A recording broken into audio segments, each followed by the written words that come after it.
Mesdames, Messieurs, en ce mardi 12 mai, j'ai le plaisir de recevoir via Internet M. Jean-François Cacou, directeur général de la ville de Percé pour notre rencontre hebdomadaire. Alors, tout d'abord, comme à l'habitude, ça va bien, M. Cacou? Bonjour Meko, ça va très bien et toi? Oui, ça va extrêmement bien de notre côté. On commence à s'habituer à la situation actuelle. Donc, on en avait parlé dans certaines de nos conversations dans les dernières semaines, l'entretien des routes municipales dans le grand territoire de la ville de Percé. Il y a une nouvelle technologie qui va être mise de l'avant. Je crois que ça évolue très bien de ce côté-là, d'autant plus que si je ne me trompe pas, les travaux sont déjà débutés. Ben écoute Mirko, les travaux sont pas encore débutés, mais on a commencé à démarrer les grandes lignes du projet pilote qu'on va mettre en place parce qu'on a reçu les rouleaux qui permettent d'appliquer cette technologie. C'est clair que là, on attend le retour effectif de l'été pour que les routes soient bien sèches et assez d'une température assez élevée pour pouvoir faire les installations. Mais je peux te dire que ça s'enligne bien pour un été où on va pouvoir tester ces technologies et puis en avoir le cœur net après l'hiver prochain. C'est là qu'on saura si les rouleaux peuvent tenir effectivement sur nos routes et si on peut l'appliquer sur le maximum de notre réseau. Il y a aussi un beau projet qui est en cours de réalisation ou du moins à l'étude et qui fait partie aussi du plan stratégique qui a été élaboré par la ville de Percé, un espace des congrès avec vraiment une mission bien particulière qui va naturellement favoriser une collaboration entre l'ensemble des intervenants de la ville de Percé, mais d'autant plus aussi mettre de l'avant les forces que l'on retrouve aussi au niveau de la ville de Percé derrière ce projet-là. Exact, exact. L'espace des congrès est une idée qui émane de notre plan de développement stratégique et territorial pour les 4 prochaines années. L'objectif de cet espace, c'est de répondre à deux questions cruciales. Premièrement, élargir notre saison touristique. Deuxièmement, se positionner comme un outil d'intelligence économique pour notre diversification, la diversification de notre offre à percer. Donc, la première réponse qui est d'élargir la saison touristique, c'est de pouvoir aller chercher les mois de mars jusqu'au mois de juin et ensuite les mois de septembre jusqu'au mois de novembre pour des congrès professionnels. Donc, attirer des entreprises qui souhaiteraient avoir des congrès professionnels en Gaspésie à Percé en leur offrant quelque chose de plus. Donc, une plus-value, notre plus-value serait d'offrir, ce ne serait pas juste des congrès, mais c'est ce qu'on appellerait des congrès évasion, parce que les entreprises viendraient, offriraient leur offre aux congressistes qui, eux, pourraient rallonger leur séjour au travers d'activités ludiques sur le territoire qui seraient offertes par des acteurs économiques de la ville de Percé. Donc, le premier objectif, c'est de répondre à ça, donc d'élargir la saison touristique. Et deuxièmement, ce serait éventuellement de soutenir l'industrie actuelle. Comme vous le savez, avec la pandémie COVID-19, il faut savoir que dans les 2, 3 prochaines années, notre industrie hôtelière va souffrir énormément. Okay?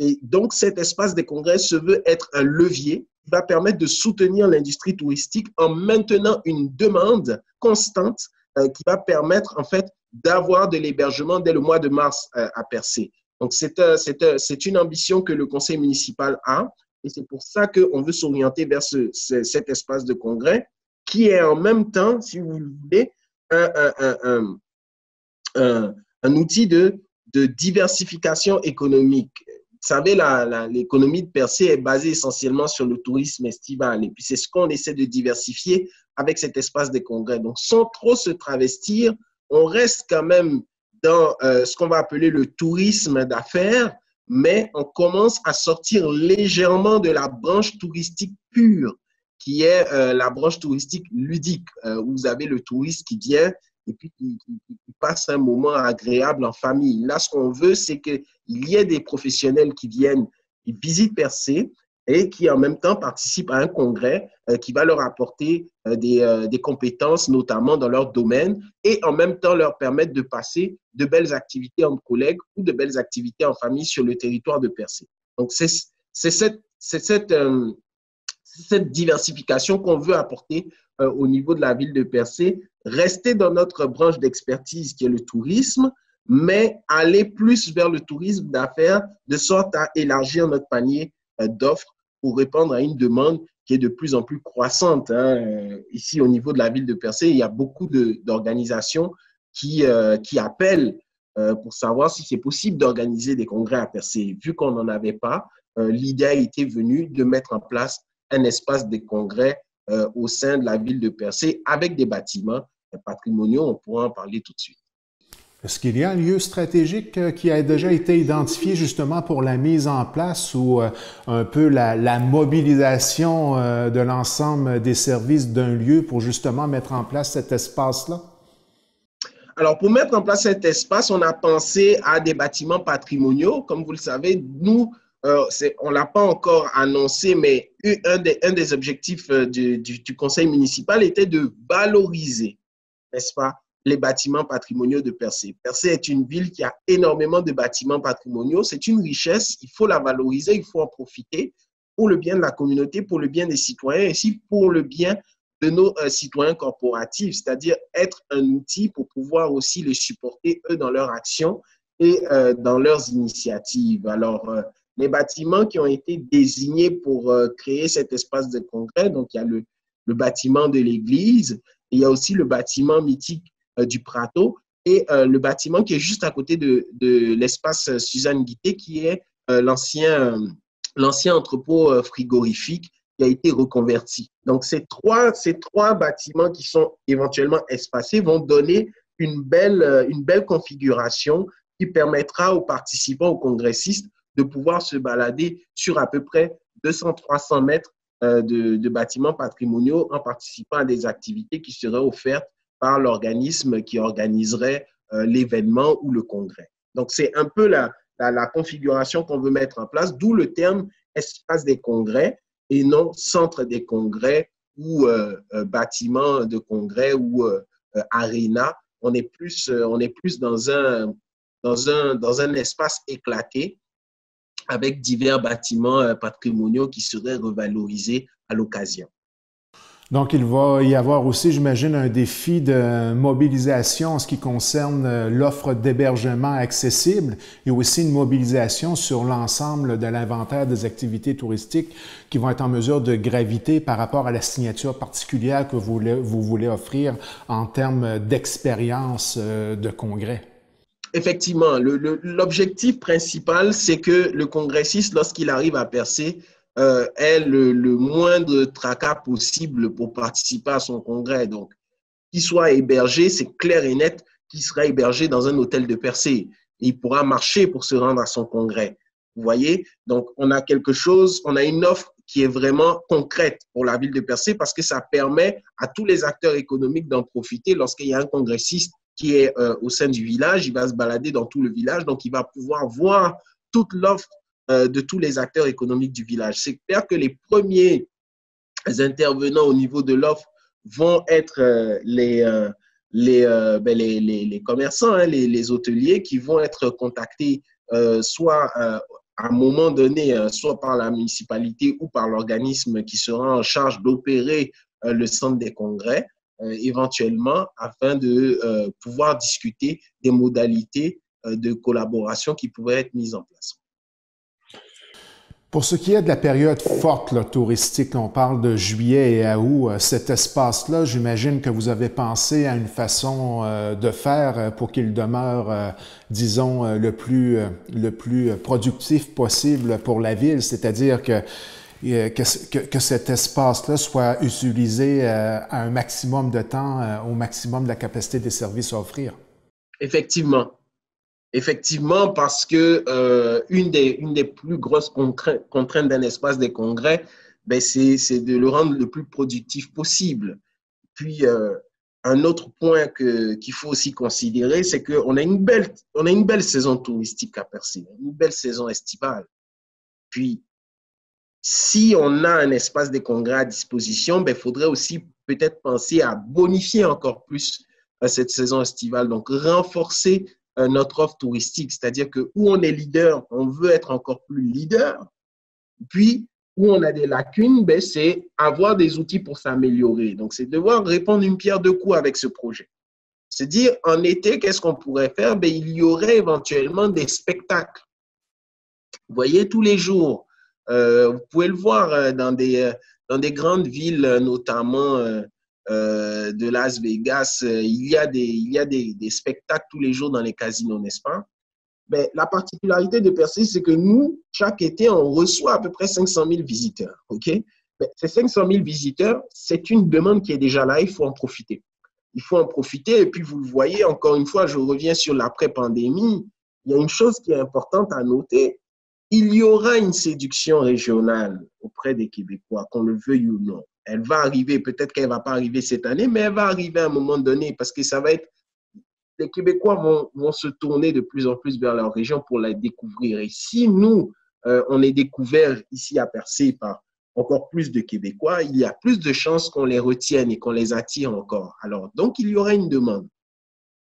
On veut que cette demande reste croissante et on veut pouvoir satisfaire cette demande avec une belle offre. Et l'offre ici qu'on pourrait proposer en été, ce serait éventuellement avoir un spectacle ou plusieurs spectacles qui pourraient tourner chaque soir d'été à moindre coût, de sorte à ce que le maximum de gens puissent participer, parents, enfants, couples, et profiter de cette belle expérience que peut offrir Percé éventuellement, oui.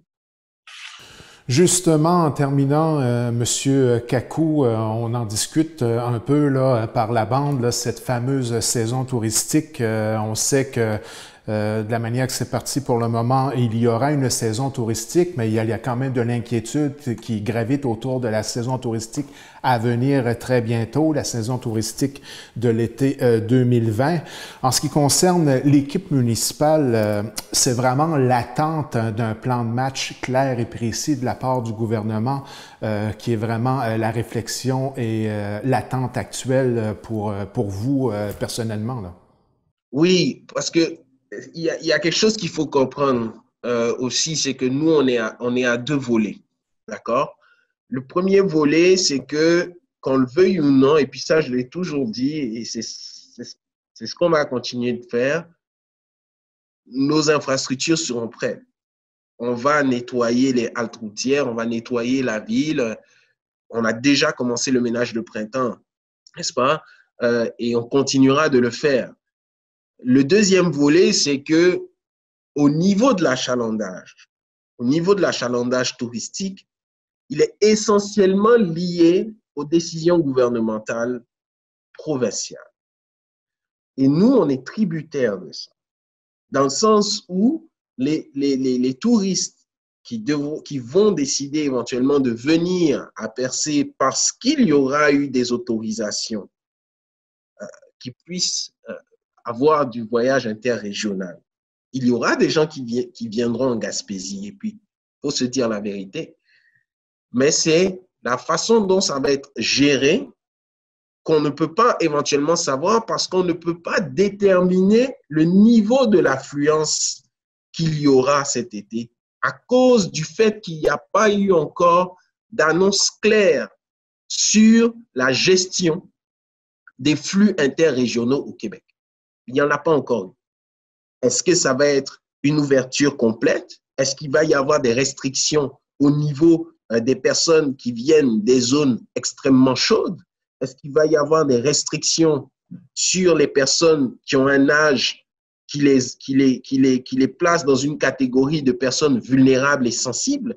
Est-ce qu'il va y avoir des restrictions pour des gens qui travaillent éventuellement en CHSLD, mais qui proviennent de zones chaudes et qui, depuis moins de 14 jours, ont arrêté leur travail pour prendre des vacances? C'est toutes ces choses-là qu'il faut analyser. Et on se retrouve dans un environnement extrêmement complexe, n'est-ce pas? On se retrouve dans un environnement extrêmement complexe parce que les CHSLD et la vie normale, oui, c'est vrai qu'il y a le monde des CHSLD, c'est vrai qu'il y a la vie normale, Mais les gens qui travaillent dans les CHSLD vivent avec des personnes qui ne travaillent pas forcément dans les CHSLD ou travaillent dans d'autres domaines, notamment dans la construction, etc. Et le virus ne regarde pas la couleur de peau, le virus ne regarde pas l'emploi, le virus, il cherche juste un organisme à infecter, donc un être humain. Et si on reste à l'esprit qu'on est en train de travailler avec des êtres humains, c'est ces questions-là qu'il faut se poser. Alors, si on veut permettre un flux interrégional, il faut se dire, si on veut permettre un flux interrégional pour éviter des éclosions en région, il faut se poser la question s'il faut restreindre une certaine partie de la population à ne pas aller en région parce qu'éventuellement, elle serait plus à risque soit de contracter le virus et donc éventuellement d'infecter d'autres personnes étant un porteur asymptomatique, ou éventuellement de contracter, de mettre à risque une population en région qui est éventuellement plus vieillissante. Donc, il y a tellement de questions à se poser que je comprends que la tâche n'est pas facile pour le gouvernement de pouvoir amorcer un plan clair. C'est clair que le message en ce moment de se dire, c'est de garder espoir, mais à un moment donné, garder espoir, il va prendre l'eau, puis il va commencer à boire la tasse. Donc, c'est se dire maintenant clairement qu'est-ce qu'on fait cet été. Et nous, au niveau de la municipalité, on ne peut pas prendre de décision tant qu'il n'y a pas un plan qui a été annoncé par le gouvernement, un plan clair, qui a été annoncé par le gouvernement en disant, OK, voici éventuellement l'affluence qu'on pourrait avoir à Percé, voici comment est-ce qu'on pourrait les accueillir et voici les dispositions qu'on pourrait mettre en place pour eux. Donc, il y a cette difficulté. Au niveau de la municipalité, je veux dire, mais au niveau des commerçants, c'est toute une autre affaire. Parce que nous, les infrastructures qui pourraient permettre aux gens de passer un été, elles sont naturelles, elles sont déjà là, ces infrastructures. Ce sont les parcs, les haltes routières, les sentiers. Il n'y a aucun arbre ici qui va donner le COVID à qui que ce soit. Il n'y a aucun galet sur la plage qui va donner le COVID. Ou ce n'est pas l'eau de la mer du golfe Saint-Laurent qui va donner le COVID à quelqu'un. Donc, c'est clair et net que nous, tout ce qu'on peut faire, c'est du nettoyage. Le reste, c'est donner des consignes, notamment pour les centres communautaires. Est-ce que ces centres communautaires-là vont être ouverts? Est-ce que les infrastructures municipales qui sont utilisées par des acteurs touristiques vont être ouvertes?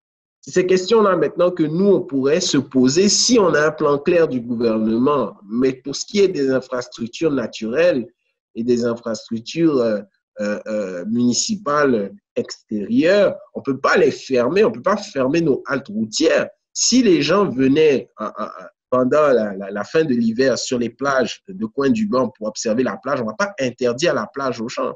Je pense juste que le travail de la Sûreté du Québec, ce sera de dire aux gens de garder une distanciation de 2 mètres, n'est-ce pas?